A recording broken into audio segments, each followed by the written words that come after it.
नमस्ते। आज हम बहुव्रीहि समास समझने वाले हैं। समास का मतलब क्या होता है? दो या दो से अधिक शब्दों को जोड़कर समास बनता है। जहाँ दो या दो से अधिक शब्द होते हैं तो दो शब्द होना जरूरी है, मगर 10 क्लास के लिए तो दो ही शब्द रहते हैं, उससे ज्यादा शब्दों का समास आपको नहीं पूछा जाता है। तो समास का प्रयोजन क्या है? समास करने का फायदा क्या है? तो संक्षिप्तीकरण, छोटा मतलब दो शब्दों को जब जोड़ते हैं उसका एक शब्द बनता है, उसे संस्कृत में पद कहेंगे। तो एक पद बन जाना, तो उसका वही प्रयोजन है कि छोटा बनना। और भी दूसरे प्रयोजन है जो वैदिक व्याकरण में हमें काम आते हैं। तो समास का एक सरल भाषा में हम समझ सकते हैं कि समास का जो प्रयोजन है छोटा करना, शब्दों को छोटा करना, दो शब्द एक बन जाना। तो यही उसका प्रयोजन है। तो यहाँ जो है, तो जब हम समास करते हैं तो समास के काफी सारे प्रकार है। तो अव्ययीभाव समास है, एक तत्पुरुष समास है, द्वंद्व समास है, बहुव्रीहि समास है। ऐसे समास के काफी सारे प्रकार है। तो उसमें अव्ययीभाव के ऊपर हमने वीडियो बनाया है, तत्पुरुष और द्वंद्व द्वंद्व पर बनाया है, और तत्पुरुष का बनाना बाकी है। तो वो भी जल्द से जल्द आ जाएगा। अभी हम जो आज समास सीखने वाले वो है बहुव्रीहि समास। तो बहुव्रीहि समास सीखने के लिए हमें क्या-क्या ज़रूरी है, वो सब हम समझने वाले हैं। और बहुव्रीहि समास की वाक्य रचना करते समय उसका कैसा यूज़ होता है, वो भी लास्ट में आपको बताया जाएगा। और एग्ज़ाम में कैसे क्वेश्चन्स आते हैं, वो भी आपको समझाया जाएगा, जिससे आपको फ़ायदा हो कि एग्ज़ाम में कैसे क्वेश्चन आते हैं और आपको किस तरह से प्रैक्टिस करना है। तो सब आपको इस वीडियो में पता चलेगा। तो चलिए अभी शुरुआत करते हैं बहुव्रीहि समास। समास को समझने से पहले उसके कुछ नियम हैं, वो नियम एक बार पढ़ लेते हैं और फिर उदाहरण के साथ उसे समझ लेंगे। तो इस समास में अन्य पद प्रधान होता है। अभी अन्य पद मतलब दूसरा पद। इस समास में अन्य पद प्रधान होता है मतलब क्या होता है? जैसे एग्जाम्पल से ही समझ लेते हैं। पीतम अंबरम यस्य सह, ऐसा समास है। तो ये विग्रह है। पीतम अंबरम यस्य सह ये विग्रह है, और उसका पीताम्बर है ये समास है। समास का मतलब होता है दो शब्दों को जोड़कर बनाया गया शब्द। दो शब्द थे पहले और फिर उसका एक शब्द बन गया दो शब्द जोड़कर, उसे बोलते हैं समास। तो ये पीताम्बर ये समास है, और ये जो है पीतम अंबरम यस्य सह, ये उसका विग्रह है। तो दो शब्दों से समास बनता है, दो या दो से अधिक। तो अन्य पद प्रधान का मतलब क्या है उसे हम समझ रहे हैं। तो देखो यहाँ समास विग्रह में कौन से शब्द है? पीतम, अंबरम, यस्य सह।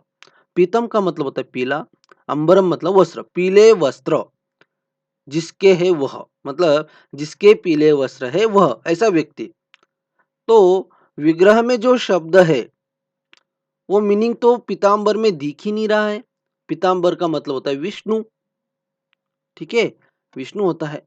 तो इसीलिए मतलब अपने जो मूल शब्द है उनका मीनिंग न लेकर दूसरा कोई मीनिंग लेना है। इस समास में यही खासियत है कि यहाँ जो विग्रह में शब्द है या जो समास में शब्द है, पीत, अंबर, ऐसे जो शब्द है, उन शब्दों का मीनिंग न लेकर दूसरा ही कोई मीनिंग होता है। इसीलिए उसे अन्य पद प्रधान कहते हैं। आगे चलकर हम ऐसे ही बहुत सारे एग्जाम्पल समझेंगे, तो आपको और अच्छी तरह से क्लियर होगा। तो पीताम्बर मतलब विष्णु, भगवान विष्णु, ठीक है। उसके बाद इस समास में विग्रह करते समय यत् और तत् सर्वनाम का प्रयोग होता है। तो जब हम बहुव्रीहि समास करते हैं और उसका जब विग्रह करते हैं, यदि आपने बाकी समास सीखे होंगे, तत्पुरुष समास हो या फिर अव्ययभाव हो, द्वंद्व हो, तो आपको पता चलेगा कि विग्रह कैसे होता है। तो विग्रह तो उसी तरह से रहेगा, बस इसमें क्या है कि यहाँ हम यत् और तत् को ऐड करने वाले हैं विग्रह में। एक्चुअल में जो समास में हम नहीं लेते, जैसे पीताम्बर ये समास बन गया, इसमें यस्य और सह ये हमने नहीं लिया है, इसे हटा दिया, बस विग्रह में इसका यूज करेंगे। तो विग्रह में यत् और तत् का यूज होगा, ये सर्वनाम है, इसलिए आपको यहाँ यत् और तत् सर्वनाम भी याद होने चाहिए, ठीक है। समास करते समय संधि का प्रसंग है तो संधि अवश्य करें। तो यदि आप कोई समास कर रहे हो और यदि यहाँ वहां कोई संधि है, स्वर संधि हो सकती है, विसर्ग संधि हो सकती है, या फिर व्यंजन संधि हो सकती है, तो वहां संधि जरूर करना है। संधि करना अवश्य है, जरूरी है, ठीक है। जैसे हमने यहाँ किया है पीत प्लस अंबर, तो अ प्लस अ है, पीत में अ है और अंबर में अ है, तो अ प्लस आ बन गया दीर्घ संधि। तो ये संधि करना जरूरी है। उसके बाद नियम क्या है? समास करते समय शब्दों की जो विभक्ति है उसको हटाना है, शब्दों की विभक्ति हटाना, मूल शब्द लेना है। जैसे पीतम अंबरम ऐसे स, या जो पीतम में प्रथमा एक वचन है, नपुंसक शब्द है, और अंबरम में प्रथमा एक वचन है, तो उन शब्दों को हटा दिया, पीत प्लस अंबर लिया और मतलब मूल शब्द ले लिया। तो ऐसे मूल शब्द लेना है और उसके बाद जोड़कर जो विशेष्य रहेगा उसका उसकी तरह उसका लिंग होगा, उस समास का लिंग होगा। वो अभी आगे चलकर उदाहरण में हम समझ लेंगे। इस समास में पूर्व पद यदि स्त्रीलिंग है तो वह पुल्लिंग बन जाता है। ठीक है, तो इसका भी एक उदाहरण है जो मैं आगे चलकर देने वाला हूँ कि दो शब्दों से समास बनता है। तो दो शब्द में यदि पूर्व पद मतलब पहला पद यदि स्त्रीलिंग है तो उसे पुल्लिंग करना है, बस इतना ही करना है।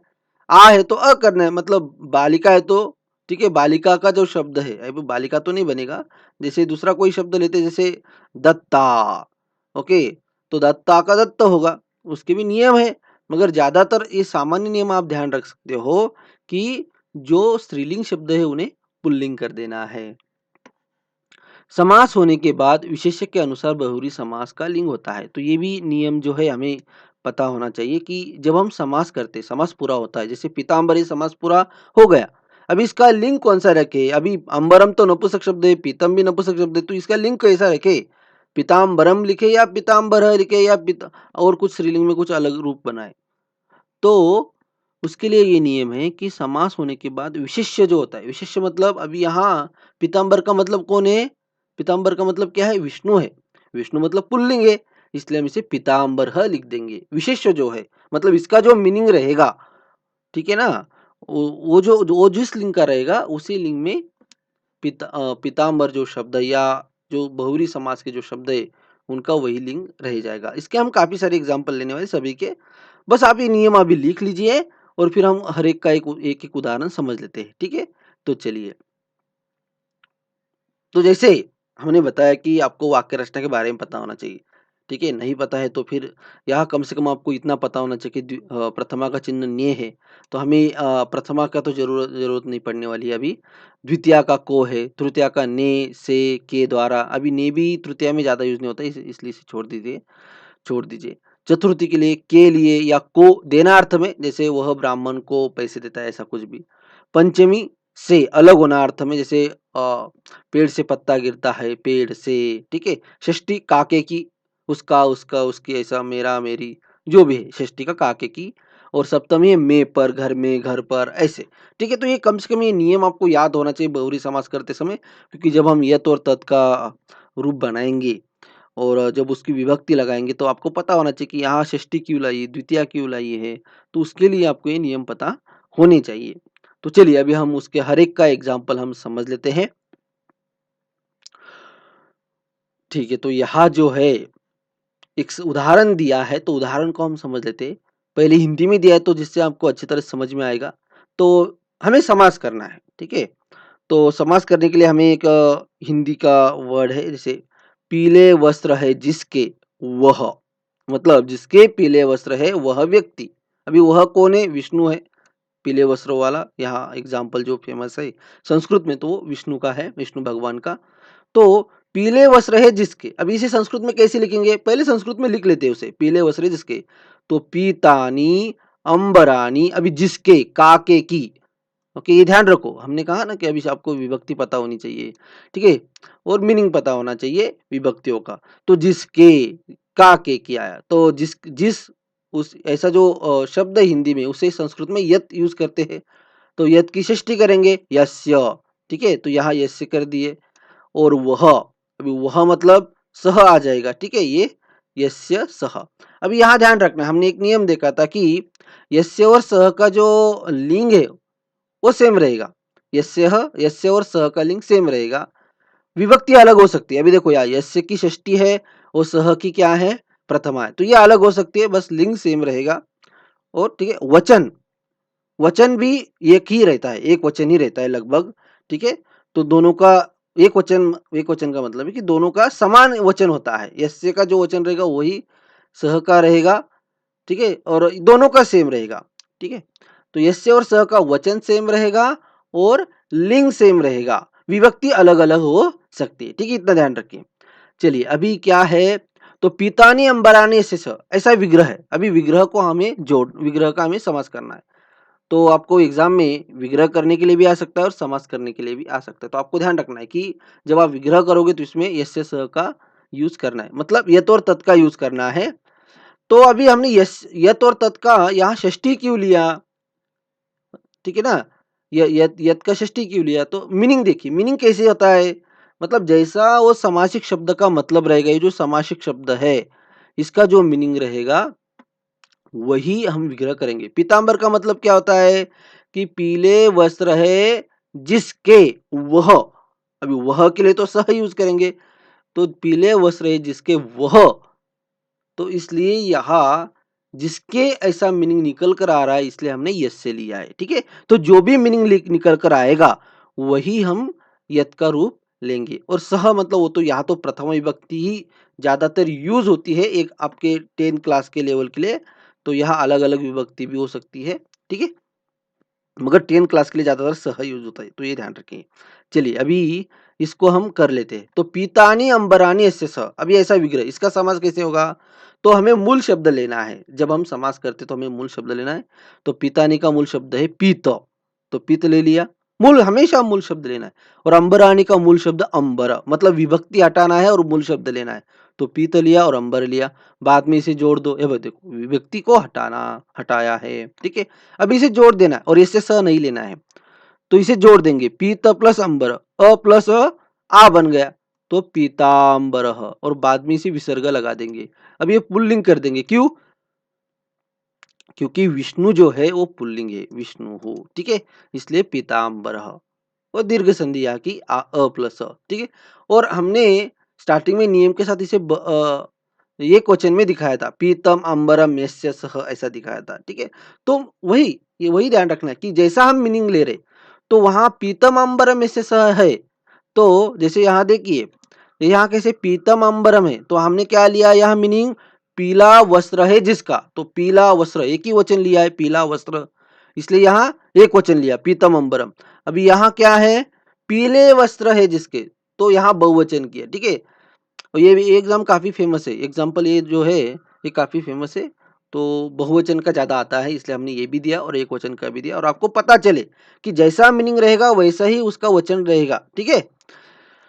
तो और एक एग्जाम्पल करते हैं, सुंदरी भार्या यस्य स, देखो मैंने कहा ना कि आपको षष्ठी के एग्जाम्पल ही ज्यादा पूछे जाते हैं, यत का जो यस्य, ठीक है। तो सुंदरी भार्या यस्य, और यत और तत् के जो रूप है, मतलब पुल्लिंग स्त्रीलिंग के जो है यत और तत् के, उसके भी रूप में लास्ट में दे देता हूं, ठीक है। सुंदरी भार्या यस्य सह, अब यहाँ देखिए विग्रह, इसका समास करना है, तो सुंदरी, सुंदरी स्त्रीलिंग शब्द है, भार्या भी स्त्रीलिंग शब्द है, ठीक है। अभी सुंदरी पहला जो शब्द है उसका क्या बनेगा, पुल्लिंग बन जाएगा। सुंदरी का पुल्लिंग शब्द क्या है, सुंदर, ठीक है, सुंदर शब्द बन जाएगा, क्योंकि हमारा नियम है कि जब हम बहुरी समास करते तो पहला जो शब्द है वो पुल्लिंग बन जाता है, तो सुंदरी का सुंदर बन गया।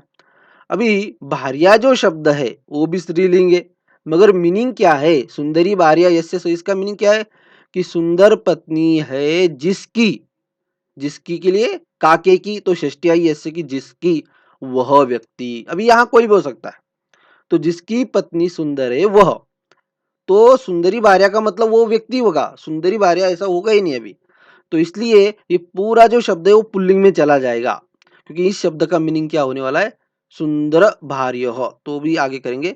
तो पहले इसका समास कर लेते।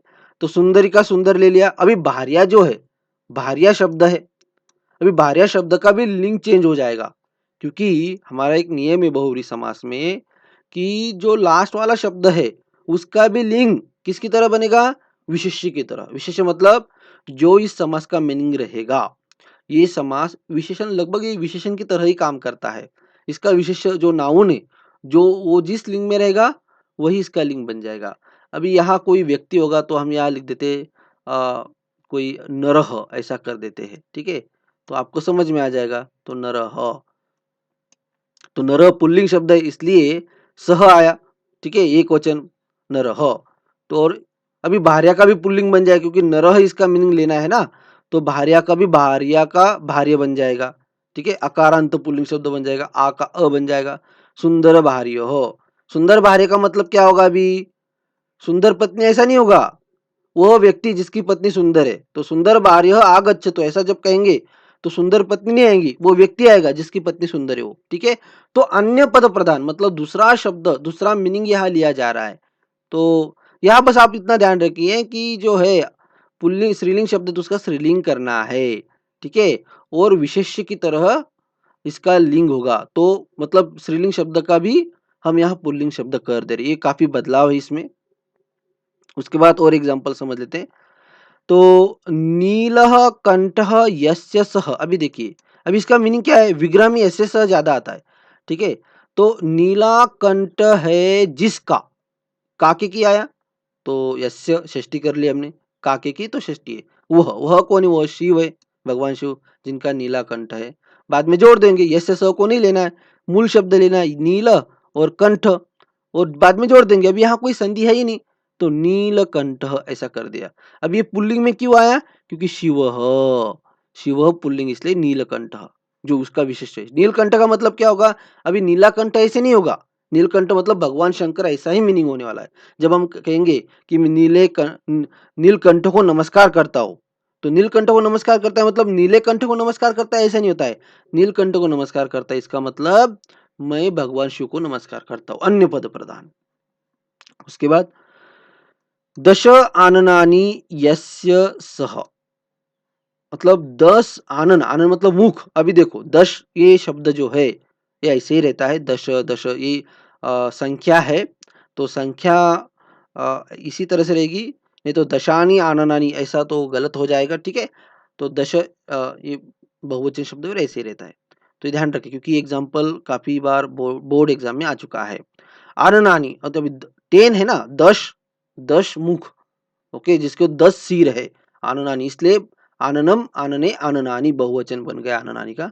तो दश आननानी यस्य स मतलब 10 मुख है जिसके, तो देखो वापस यहाँ जिसके मीनिंग लिया इसलिए इससे आया, 10 मुख है जिसके वह, तो वह कौन है? रावण। वह कौन है? रावण। तो रावण इसका मीनिंग है। ठीक है, तो अभी इसलिए पुल्लिंग, रावण पुल्लिंग इसलिए सह आया। ठीक है, तो हम क्या करेंगे, यहाँ मूल शब्द लेंगे, तो दश का मूल शब्द दश ही है, आननानी का आनन है, मूल शब्द लेना है। आननानी बहुवचन है तो उसका मूल शब्द आनन, और बाद में जोड़ देंगे अ प्लस आ, क्या बन जाएगा? दीर्घ संधि दशानन। अब यहाँ पुल्लिंग एक वचन आया क्योंकि रावण। ठीक है, इसलिए। उसके बाद जो है और एक एग्जाम्पल, कुछ अलग अलग एग्जाम्पल लेते जिससे आपको समझ में आ जाएगा। विगलिता समृद्धि ही यस्य तम, अभी यहाँ हमने कौन सा लिया है? यस्य तम। अभी तम लिया, तो तम, तम से पता चलता है कि द्वितीय एक वचन है। इसका मतलब क्या होता है कि हमारा जो विशेष है वो द्वितीय विभक्ति एक वचन में है, इसीलिए हमने तम लिया, पुरुषम। ठीक है, तो तम पर डिसाइड होगा इस समास का जो लास्ट वाला, क्योंकि यहाँ यदि तम रहेगा मतलब यहाँ यदि द्वितीय एक वचन रहेगा तो यहाँ भी जो समास पूरा बनेगा तो द्वितीय एक वचन ही रहेगा। यहाँ यदि सह रहेगा मतलब प्रथमा एक वचन रहेगा तो यहाँ भी प्रथमा एक वचन रहेगा। तो दोनों का जो है सह मतलब जो तत्सर्वनाम है उसका और जो समास बनेगा उसका जो विभक्ति लिंग वचन सेम रहेगा, तो ये ध्यान रखिए। ठीक है, तो विगलिता, ओके, विगलिता समृद्धि, जिसकी समृद्धि, पैसा नष्ट हो चुका है, विगलिता नष्ट हो चुका है, चला गया है। अभी समृद्धि स्त्रीलिंग शब्द है इसलिए विगलिता भी स्त्रीलिंग आ गया, तो ये दोनों भी लगभग सेम विभक्ति सेम वचन में रहते हैं, सेम लिंग में रहते हैं, यदि विशेषण है तो उसमें भी। तो विगलिता, तो मूल शब्द लेना है। अभी देखिए विगलित, अब यहाँ स्त्रीलिंग शब्द है विगलिता, तो उसका हमने पुल्लिंग कर दिया विगलित। और समृद्धि, अभी समृद्धि ये पुल्लिंग स्त्रीलिंग शब्द है समृद्धि, अब ये भी पुल्लिंग बन गया। अभी ह्रस्व इकारांत जो पुल्लिंग और स्त्रीलिंग है उसमें ज्यादा अंतर नहीं होता, इसलिए आपको यहाँ दिखेगा भी नहीं, तो इसलिए यहाँ जैसा है वैसा ही लिखेंगे समृद्धि, और बाद में जोड़ देना है, बाकी कुछ नहीं, क्योंकि यहाँ कोई संधि है ही नहीं। विगलित समृद्धि, अब यहाँ विगलित समृद्धि जब बन जाता है तो यहाँ विगलित समृद्धि ही लिखे या और कुछ लिखे, कौन सी विभक्ति लगाए, तो ये तम को देखना है, तम द्वितीय एक वचन है तो विगलित समृद्धिम ऐसा इसे द्वितीय एक वचन में कर देंगे। ठीक है, तो ये भी ध्यान रखना है। उसके बाद देखिए प्रक्षालितोपादौ यस्य तम, मतलब जिसने दोनों पैर धो लिए हैं, तो पादौ द्विवचन, दो पैर है, दो पैर धो लिए इसलिए प्रक्षालितौ, तो दो पैर जिसने धोए हैं, जिसके धोए हैं उसको, तम मतलब उसको, का द्वितीया का मतलब को होता है ना, तो उसको, तो तम। और जब समास करेंगे तो प्रक्षालित लेना है, पाद मूल शब्द लेना है, बाद में जोड़ देना है और लास्ट में हम डिसाइड करेंगे किसी कौन सी विभक्ति लगाना है, कौन सा वचन लगाना है। तो यहाँ देखिए तम, ये द्वितीय एकवचन है इसलिए प्रक्षालित पादम, ये भी द्वितीय एकवचन। ठीक है, तो ऐसे ध्यान रखना है। उसके बाद है दृष्टा मथुरा येन सह। अभी देखिए ये न, अभी तृतीया आई है, तो जैसा मीनिंग लेंगे वैसा यत में परिवर्तन हम करने वाले हैं। अभी इसका मीनिंग क्या है कि जिसके द्वारा मथुरा देखी गई है वह, पैसिव वॉइस है, जिसके द्वारा मथुरा देखी गई है वह, तो जिसके द्वारा, इसलिए ये न के द्वारा तृतीय विभक्ति में आता है। तो जब हम समास करेंगे तो इनको तो नहीं लेने वाले। अभी यहाँ सह है, तो जब हम समास करेंगे तो यहाँ भी सह ही आ जाएगा। अभी दृष्टा, पहला शब्द पुल्लिंग बन जाएगा तो दृष्ट बन जाएगा। अभी मथुरा का लिंग भी चेंज करने वाले, क्योंकि यहाँ सह है, पुल्लिंग है, इसलिए मथुरा का मथुरा बन जाएगा, तो दृष्ट मथुर, और बाद में सह प्रथमा एकवचन इसलिए दृष्ट मथुर पुल्लिंग बन जाएगा। ठीक है, उसके बाद इसी का ही थोड़ा सा चेंज करते हैं, आपको मैं बताता हूँ यहाँ कैसे किया है, तो आपको पता चलिए कि एग्जाम्पल स्त्रीलिंग में भी समझा कर दिखा रहा हूँ। ठीक है, यहाँ दृष्टा मथुरा ये न सह, ये सह पुल्लिंग है इसलिए हमने यहाँ दृष्ट मथुरा पुल्लिंग किया। अभी यहाँ देखिए दृष्टा मथुरा यया सा, देखिए इनका लिंग सेम है, यया सा भी स्त्रीलिंग शब्द है, स्त्रीलिंग सर्वनाम है सा, और यया भी स्त्रीलिंग है, क्योंकि ये दोनों सेम लिंग में रहेंगे।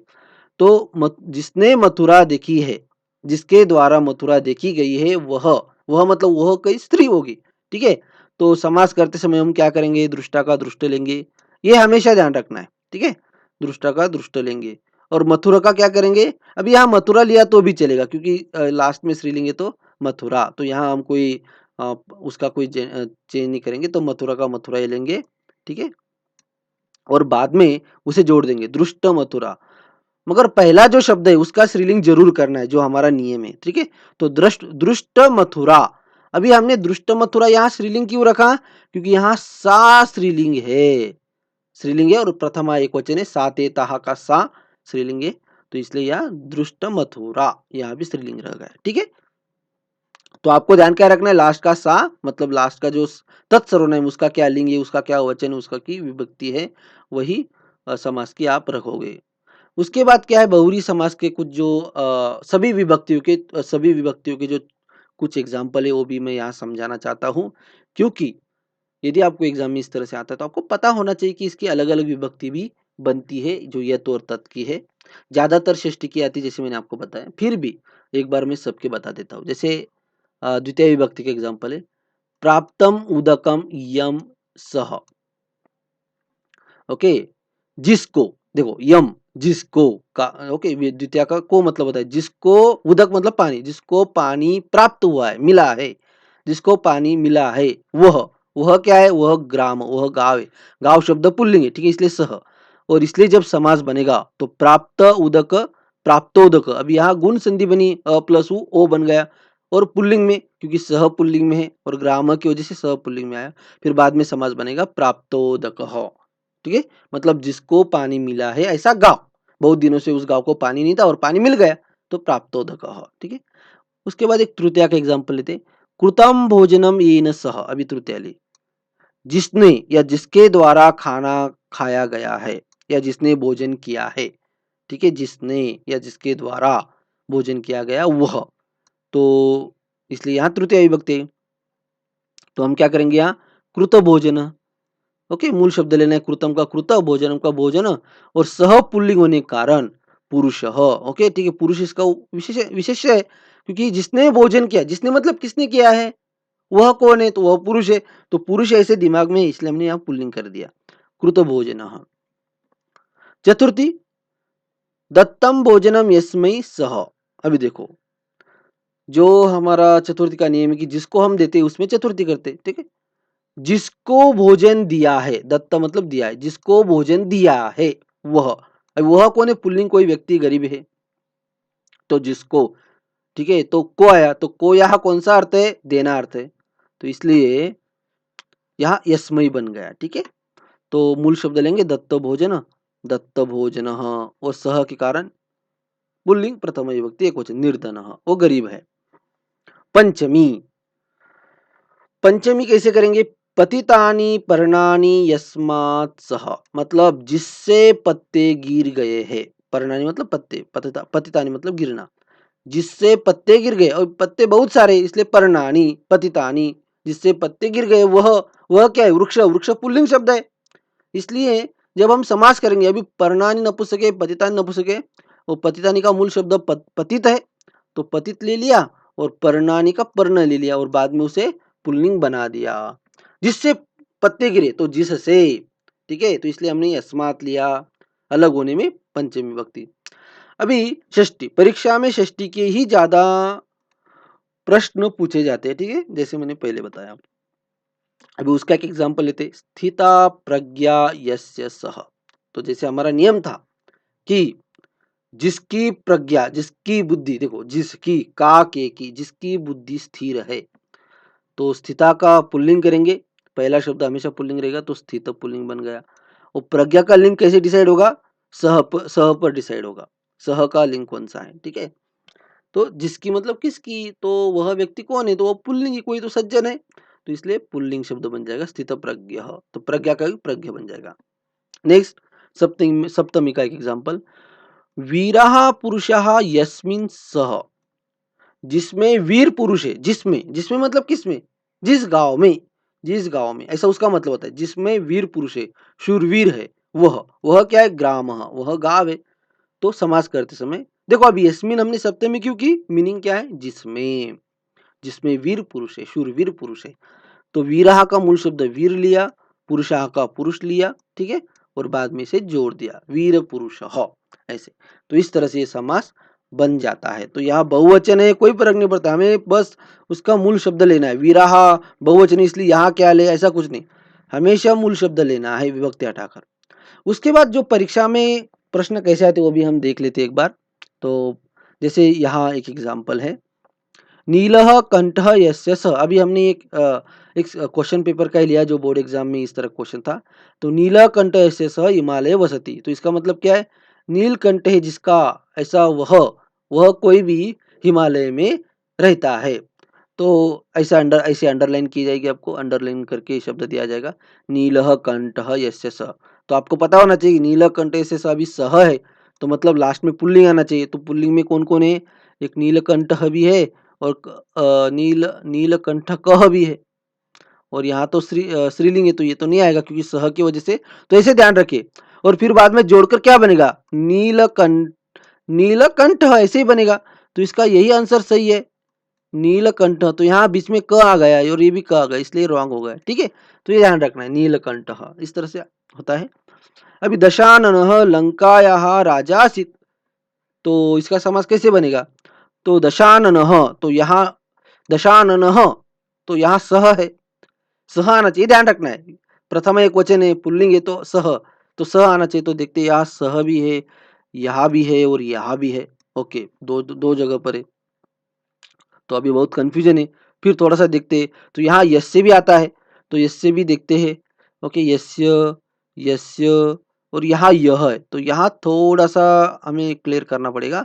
फिर भी और देखते हैं, तो दशानन, तो दश शब्द कैसे चलता है? दश दश, ओके, इस तरह से उसकी प्रथम और द्वितीय सेम होती है।